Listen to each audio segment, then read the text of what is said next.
Charles Manson and his so-called family would become the most infamous killers of the 20th century, The victims died in the worst way. committing a series of brutal and seemingly senseless crimes that would spell the end of the 1960s hippie dream. They were vicious. I mean, just horrible killings. I mean, it's multiple stabbing while people are begging for their lives. But what made Manson the man he was? He was a very powerful person. When he said jump, they jumped. How did so many young people fall under his spell? Charlie would talk about how he was Jesus and the devil all in one. And were Manson and his followers born to kill?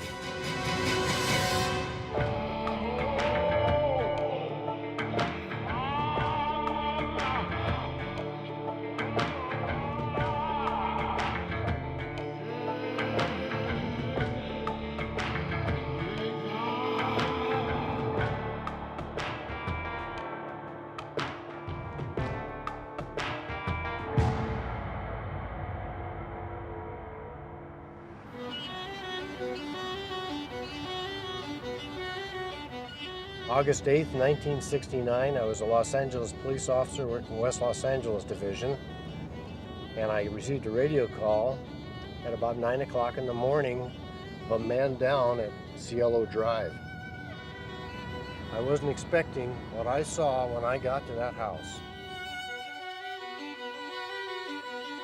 In a scene described by one investigator as reminiscent of a weird religious rite, 5 persons, including actress Sharon Tate, were found dead at the home of Miss Tate and her husband, screen director Roman Polanski. Miss Tate was 8 months pregnant. I was the first one there. When I entered the house, everybody was dead. The word pig written on the front door in somebody's blood. It was very gruesome.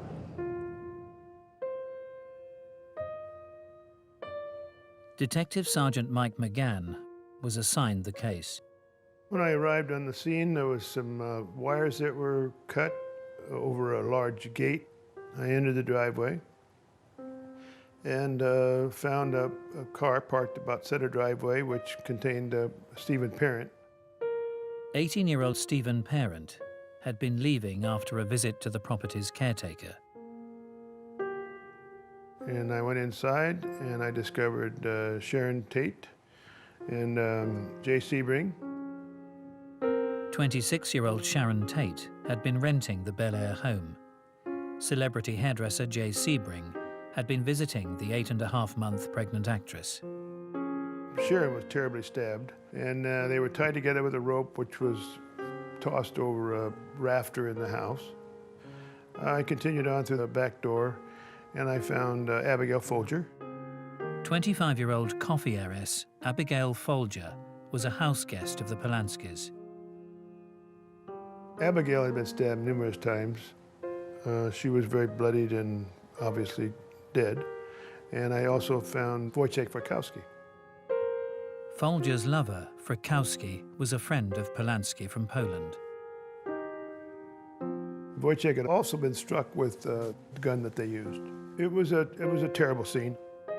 I had been working homicide for a long time, so I had seen a lot of scenes, but I don't think any quite as bad as this one.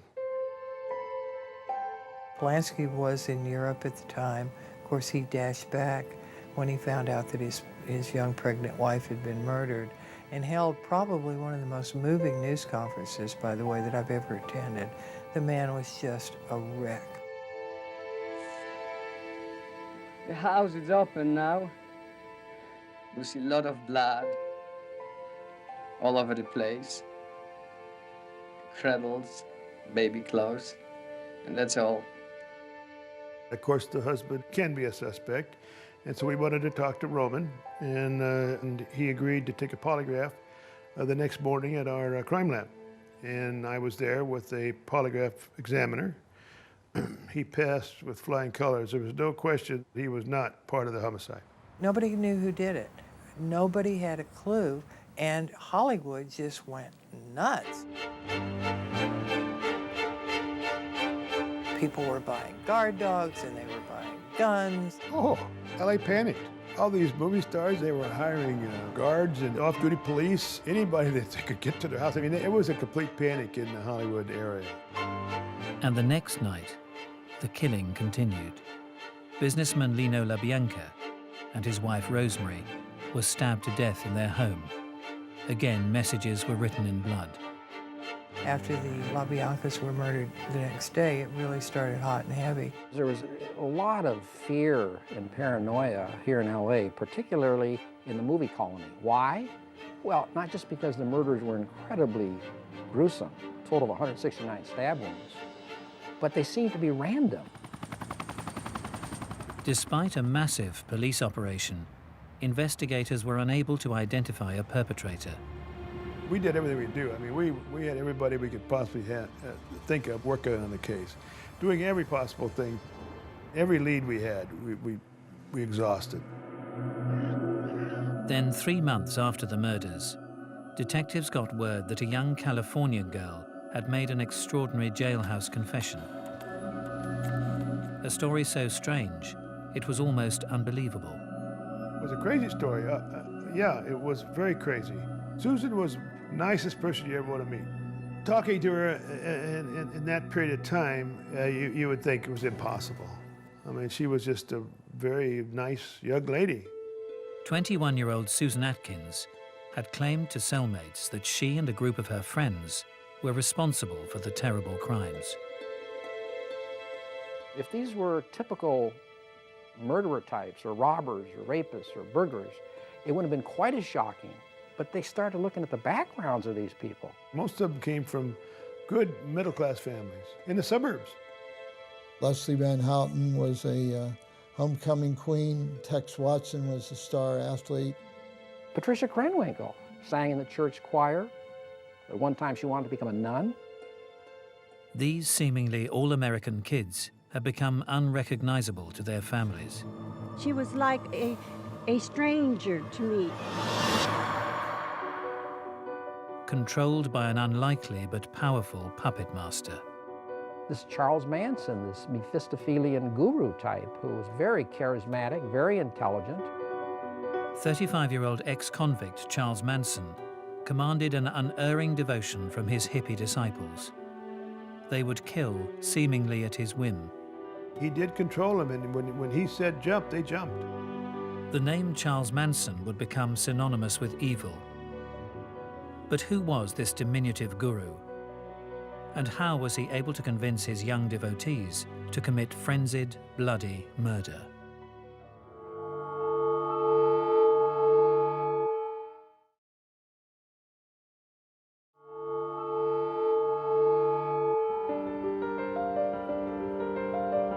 Over 2 nights in August 1969, actress Sharon Tate and 6 others had been slain in one of the century's most infamous crimes. The killers were a group of young, seemingly middle-class flower children, acting on behalf of their spiritual leader, 35-year-old ex-convict Charles Manson.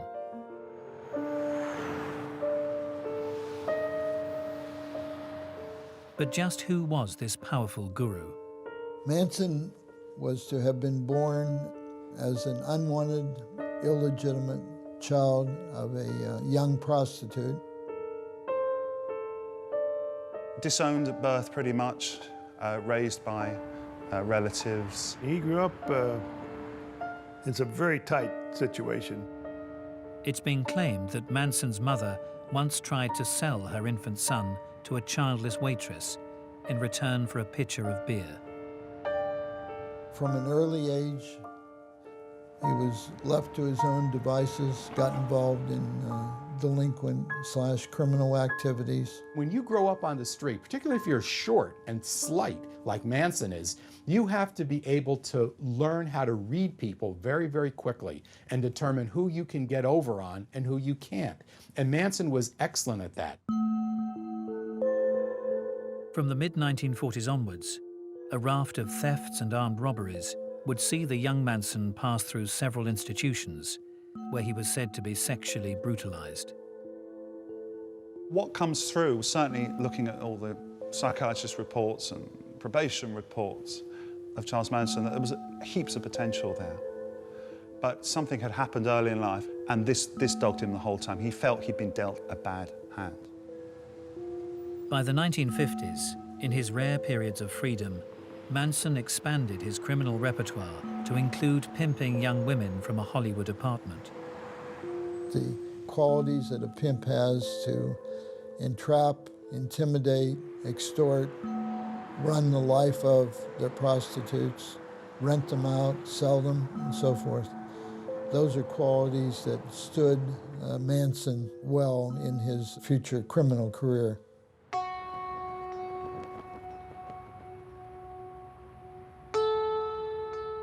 Incarcerated again in 1960 and facing a lengthy sentence, Manson began to study new ways of thinking. When he was in Terminal Island, there was a Scientologist.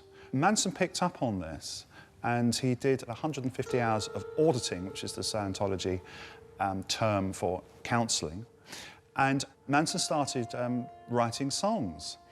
What he was doing, which is quite revolutionary for the time, he started imbuing these songs with much of the philosophies that he was picking up from Scientology and also from his observations of human nature. So I think certainly Manson, at that point, he's actually left the persona of the petty criminal and he's coming into his own. There's a time for living. Fellow convict Phil Kaufman would encounter Manson in early 1967.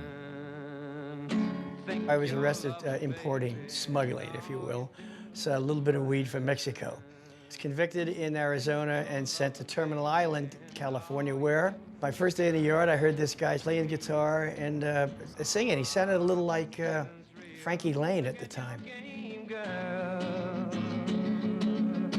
Look at your game, girl. What a magic. I thought the guy was pretty good. The hack, the guard, came up to Charles and said, Manson, you can't play your guitar here. There's a guitar place for playing the guitar. He says, you know, you ain't never gonna get out of here, Manson. And Charlie said, out of where, man? And everybody kept on going playing this guitar.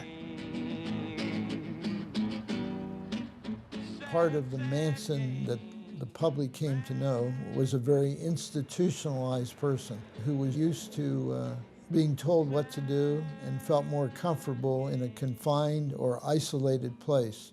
When you have an individual like Manson who doesn't fear any type of punishment, really, he's a very dangerous individual. If someone beats you with a whip and you love the whip, what's he doing? He's making a fool out of himself. It's heaven right here, Jack, right here. Charles Manson had been imprisoned in 1960. When he was eventually released 7 years later, the world was a very different place. We had just come out of the 50s, where teenagers were basically kept on a very tight leash, and then all of a sudden this wonderful subculture erupted, and we all became free.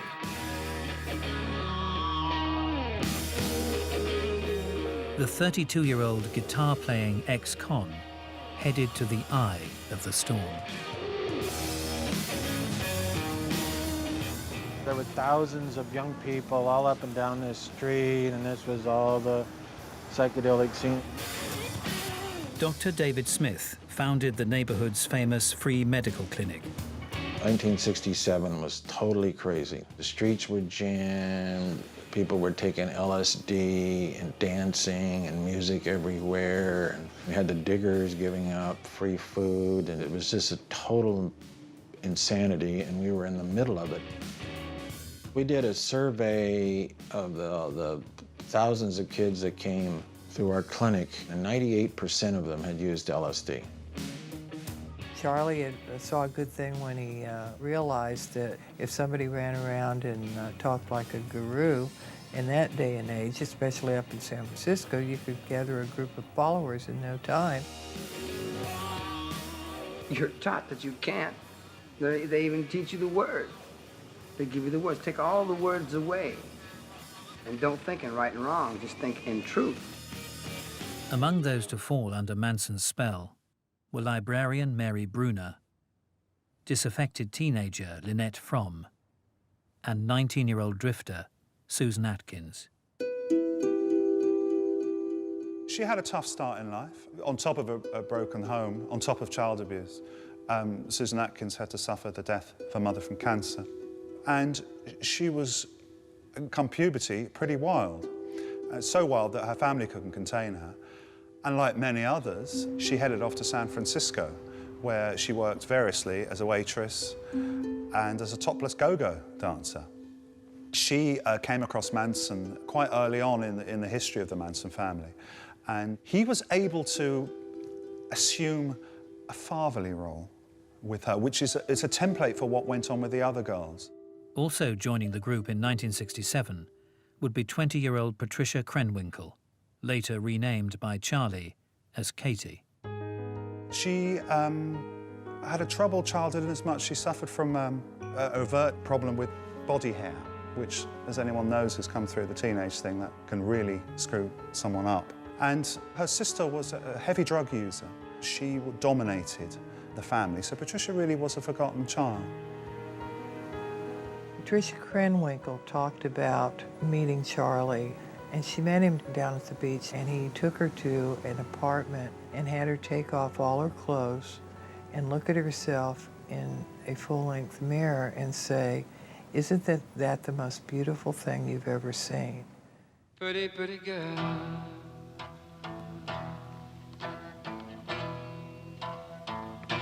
Cease to exist.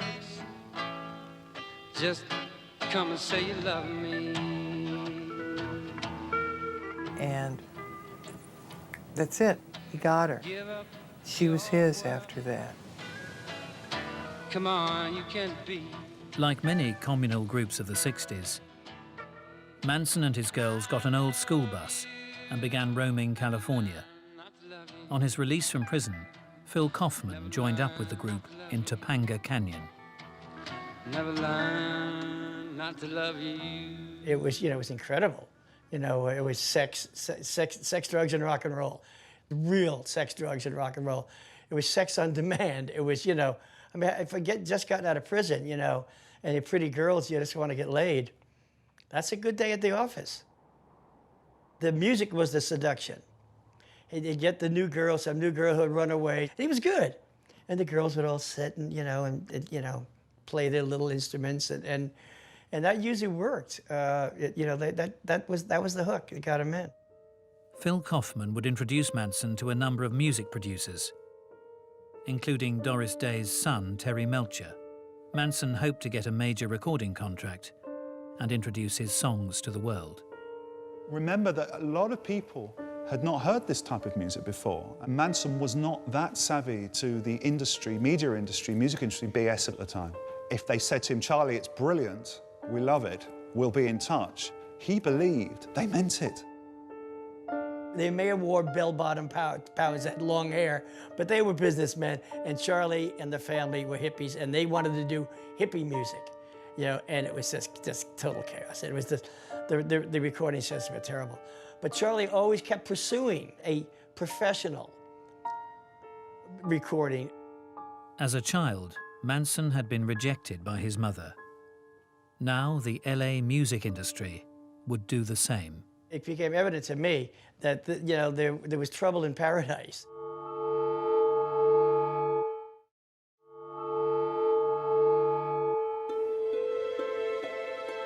In 1967, after spending over half his life in institutions, 32-year-old petty criminal Charles Manson had been released into a brave new world. Gathering a small band of admiring followers in San Francisco, Manson and the group began roaming the state, picking up new recruits along the way. In Los Angeles, 16-year-old Barbara Hoyt was just one of many young people they attracted. He was definitely a father figure to everybody. I admired him. He was a very charismatic person. Everybody gave me lots of attention. They're all very nice to me. I think the acceptance I felt was a very strong draw, and I think that was probably one of the main draws to the cult, to probably anybody. Within a few weeks, Barbara would move with her new family to a run-down film set in the hills outside Los Angeles, a location that would become infamous. Oh, man.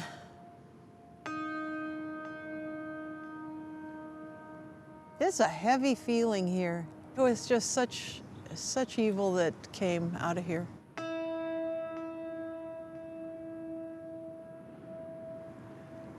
It's such a pretty place. My God.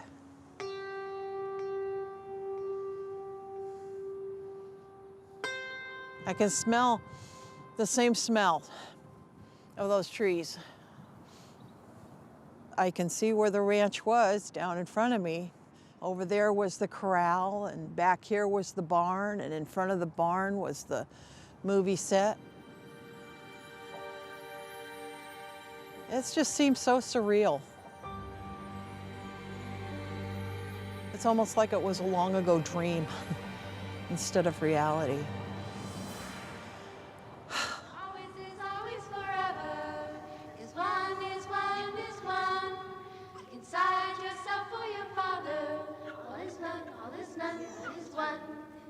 At the ranch, Barbara Hoyt would live among young men and women that within months would become murderers, including 23-year-old Charles Tex Watson and 20-year-old Leslie Van Houten.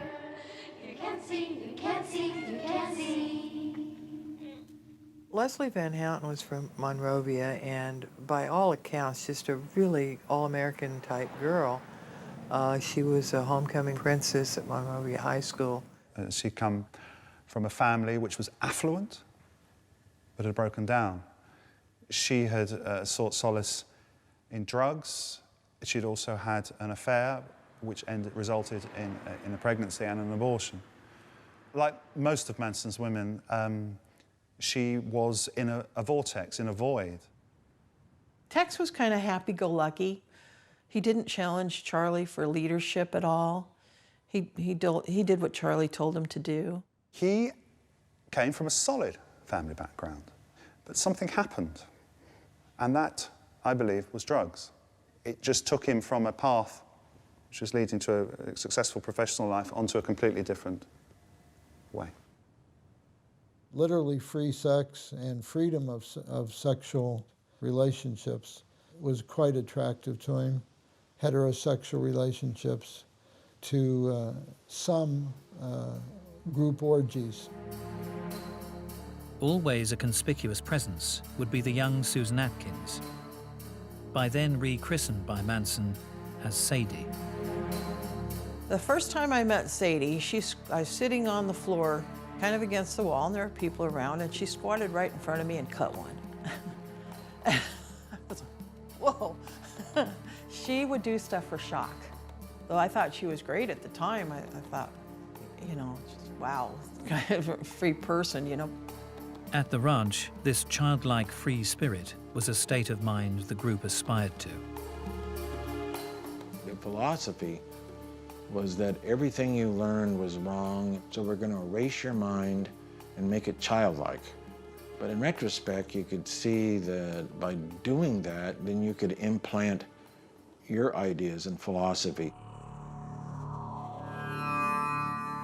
Any kind of belief system you had, that was considered trash.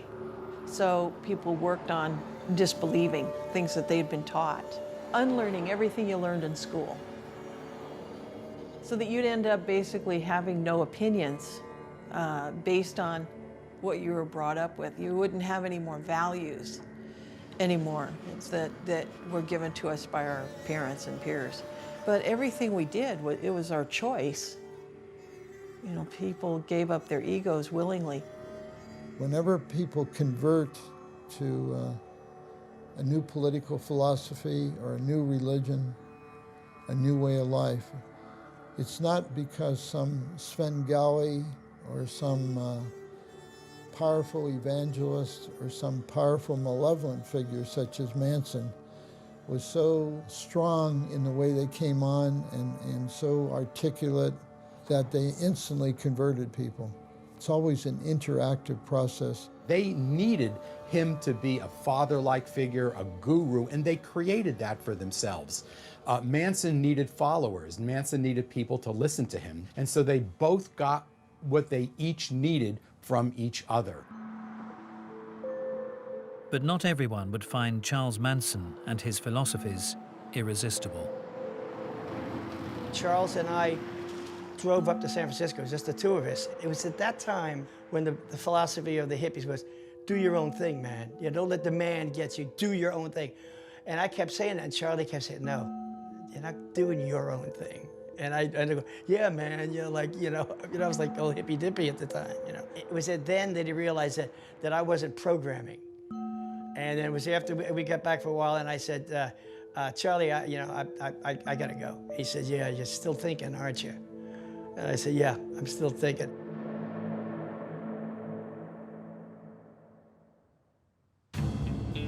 Manson's feelings of power were growing.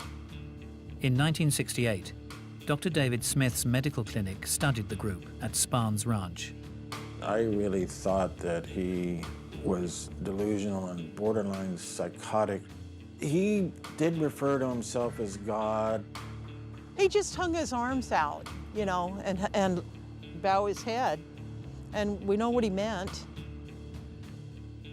Charlie would talk about how he was Jesus and the devil all in one, and all men were, but he was more the epitome of it. He certainly said that they killed me, they killed me on a cross 2,000 years ago and didn't do a effing bit of good. In the summer of 1969, Manson would take playing God to the ultimate extreme.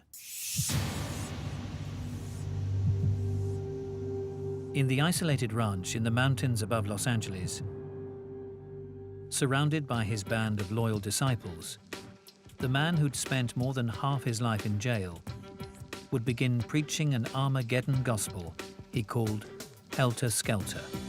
He explained to me about Helter Skelter. It's a racist philosophy, basically, but he explained it to me like, would God want all the flowers to be the same color? And, he made it seem like something very pretty. Helter Skelter came out of one of the Beatles songs, the words. But what it came to mean to Manson and what he was preaching, so to speak, to his followers was a race war. We had the Watts riots, and so, as far as I was concerned, he was just saying the obvious.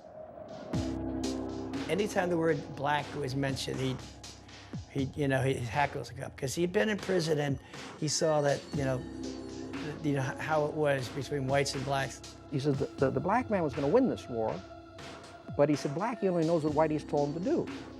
And they're not going to be able to handle the reins of power, so they're going to have to turn over the reins to those white people who had survived Helter Skelter, i.e. Charles Manson and his family. Then he said, we're going to come out of the bottomless pit, and we'll take over the leadership of the world.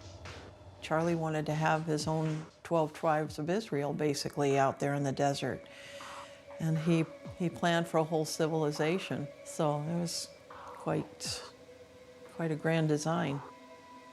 Did Manson believe what he was telling them about the apocalypse coming? No, he didn't believe that at all. I would be amazed if he actually believed that. This was a show. This was totally a performance that Manson put on. Manson is not mentally ill, he's not psychotic, he's manipulative and narcissistic and psychopathic, but he's not mentally ill, and neither were the followers mentally ill. The end of the world's a good draw. A lot of churches preach that. By the middle of the year, the atmosphere at the ranch began to change significantly. The intensity level was noticeable, like Helter Skelter's coming down, like now. Manson's world was beginning to unravel. Unknown to Barbara Hoyt, in May, during a drug deal gone wrong, Charles Manson had shot a dealer he believed to be a member of the militant Black Panther group. We started having guards at the ranch, hiding in the haystack and various places. They had field phones laid out between the front of the ranch and the back of the ranch. Then the Black Panthers were going to come for us. Charlie was getting pretty panicky and intense and high-strung and frightened. At the same time, the LA County Sheriff's Department were beginning to take notice of the strange group. We had attempted to run some undercover officers in there to try to buy narcotics because they were doing a lot of things. Never had one bit of success because they just would not accept a stranger. Charlie had family members up here on the hill watching the cops watch us. Yeah. So we were all watching each other. It was all fun. Considered it fun. We eventually arrested Charlie, a couple of his female friends, and we took him to Malibu Sheriff Station and booked him. While we were interviewing Charlie, we were notified by desk personnel that somebody had come into the station to try to bail him out. And I asked who it was, and they gave me a name. And the name was Gary Hinman. Didn't mean anything to us. When I repeated that name to Charlie, he got all squirrely with us. Detective Salerno could never have known that Gary Hinman would soon become the first murder victim of the Manson family. In July 1969, Manson and his followers attempted to extort money and property from Hinman. When he refused to cooperate, Manson family associate Bobby Beausoleil took action. When Hinman basically said, "You're nuts, I'm not giving anything to you," so they killed him. They stabbed him and then they smothered him with a pillow. Allegedly to place suspicion for the murder on the Black Panther political group, slogans were daubed on the wall in blood, along with a panther paw print. The murder attracted little attention, but in less than a month's time, the family would commit a crime that would make the world sit up and take notice. My own personal feeling is the motive for the killing was a series of events which chipped away at Manson's dominion. There was no record deal. People were leaving the family. People were questioning Manson's ability to be this self-proclaimed messiah. There was chinks appearing, and the last weapon in his armory was helter-skelter. On August the 8th, 1969, Manson launched a series of crimes he hoped would be blamed on the black community. I remember the night that he had called Tex, and I remember looking at them as they were talking, and it was almost like a black cloud was around them. It was dark, and he told me to take the other younger girls to a place called the Wiki Up. And he ordered me to do it. He didn't ask me, he ordered me.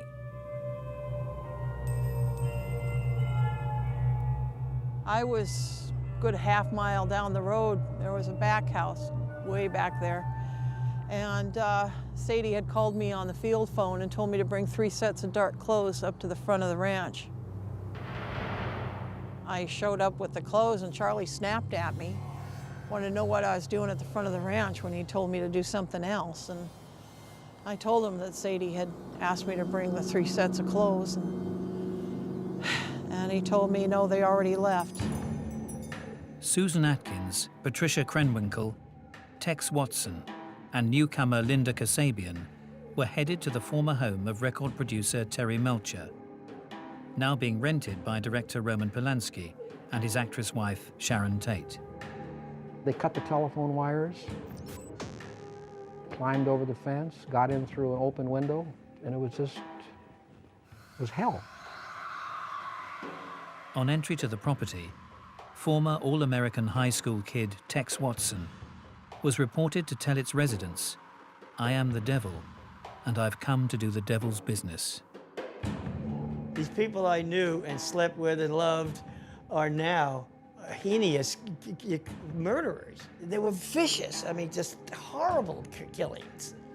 I mean, it's multiple stabbing while people are begging for their lives. These people who I've known, you know, made love to, are now they're killing people. I mean, boing, what a flip. Complete flip. For Manson, he had no empathy or emotional attachment to any of these people. The victims died in the worst way. Frykowski was beaten over the head numerous times. There were huge gashes in his head. We believe this is the weapon that Tex used to kill him. Patricia Krenwinkel chased Abigail Folger across the lawn, and poor Abigail was screaming and running for her life. This is not a nice way to die. Patricia Krenwinkel, her only complaint is that the knife went down to the bone and started hurting her hand. It went so far down.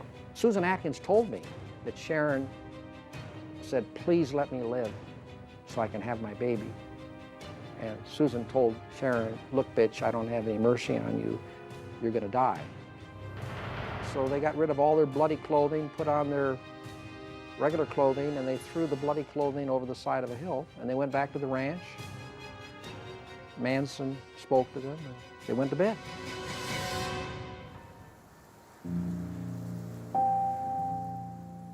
They slept in. Everybody slept in the next morning, but the next afternoon, I went into Johnny Schwartz's trailer, and I was just sitting back and watching the Hobo Kelly in the afternoon, and Sadie came in, and by that was about 5 or 6, wanted me to turn the channel to the news. She told me to call Tex, and I called Tex. He came to the trailer, and so did a couple other people, and they all sat on Johnny Schwartz's couch there and watched the news. The first thing that came on was the Sharon Tate murders. So now I knew that murders had occurred there. I had no idea, no clue whatsoever that I was sitting amongst the murderers. Someone said, picked a good one or something like that, because it made the first story. And they laughed. They thought that was funny. And I remember when I watched the TV, when I was watching the TV, it scared me. You know, it scared me, and I was thinking, wow, I'm not in that world. That's good. Well, you know, I had no idea how much in it I was.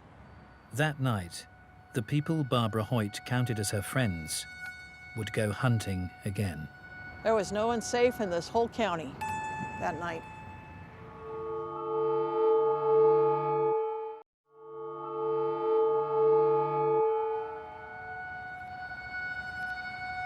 On August the 9th, 1969, the so-called Manson family had slain actress Sharon Tate and 4 others in a bloody, terror-filled home invasion.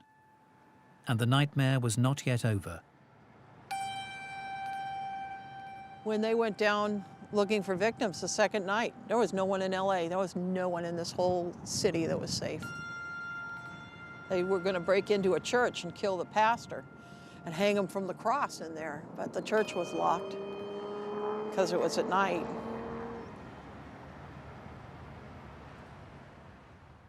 Those eventually chosen to die were 44-year-old supermarket executive Lino LaBianca and his 38-year-old wife, Rosemary.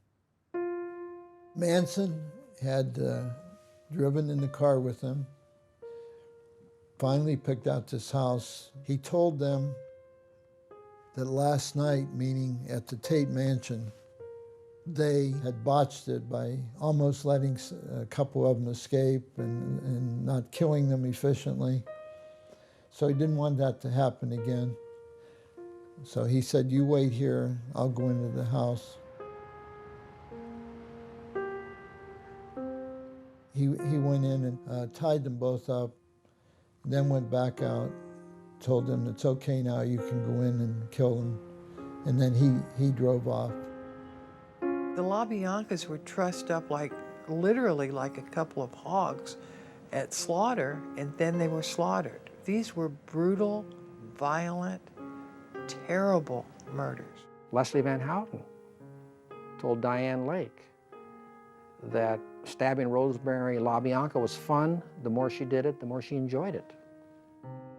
This fork was the fork that Patricia Krenwinkel used to carve war in the abdomen of Lino LaBianca after he was killed, and then stuck it into his chest. When the body was found, it had this fork sticking out of it. I mean, it's nightmarish. It's nightmarish.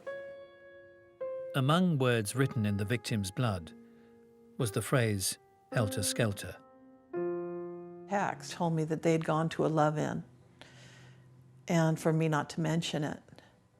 And I was kind of jealous because my dad would never let me go to a love-in. That wasn't a love-in, they were killing the LaBiancas. God, the whole thing just makes me shake.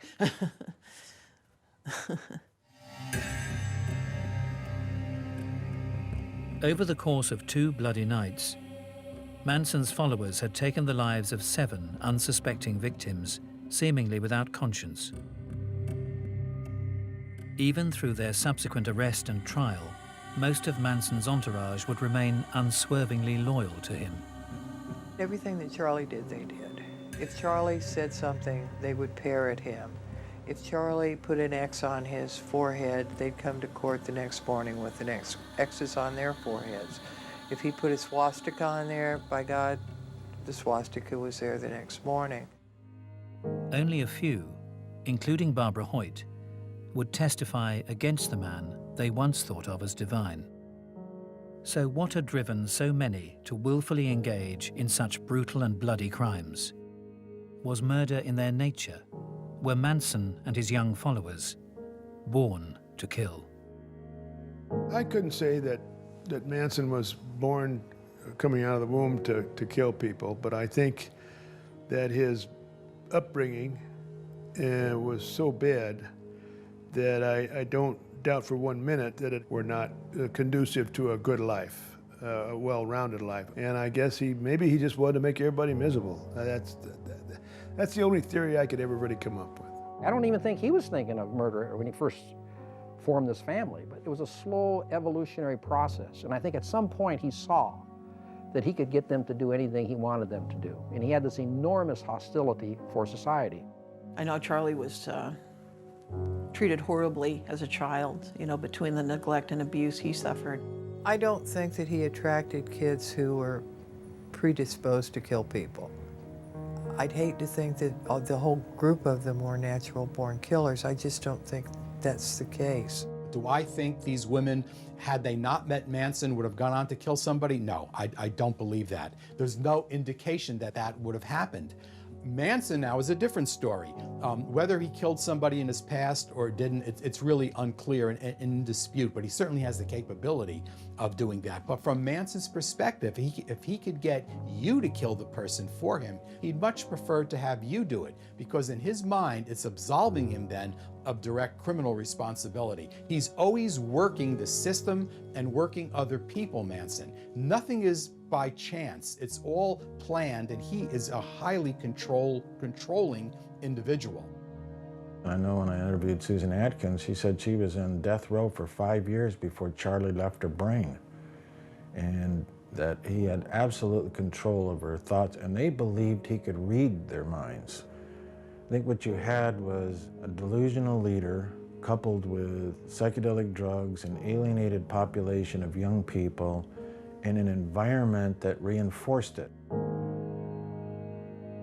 I describe it as a gradual desensitization and conditioning process. And he, throughout his life, had stolen cars, committed robberies, and many other state and federal crimes. And he had these people, had them do these same kinds of things. We all can have the capacity to say no. Just say no.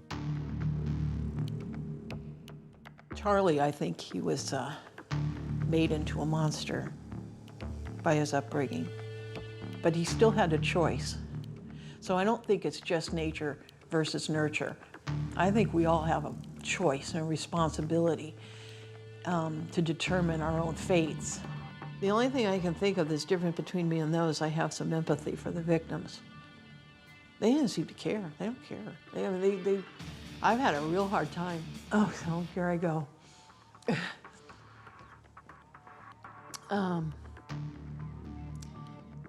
I've never gotten past what the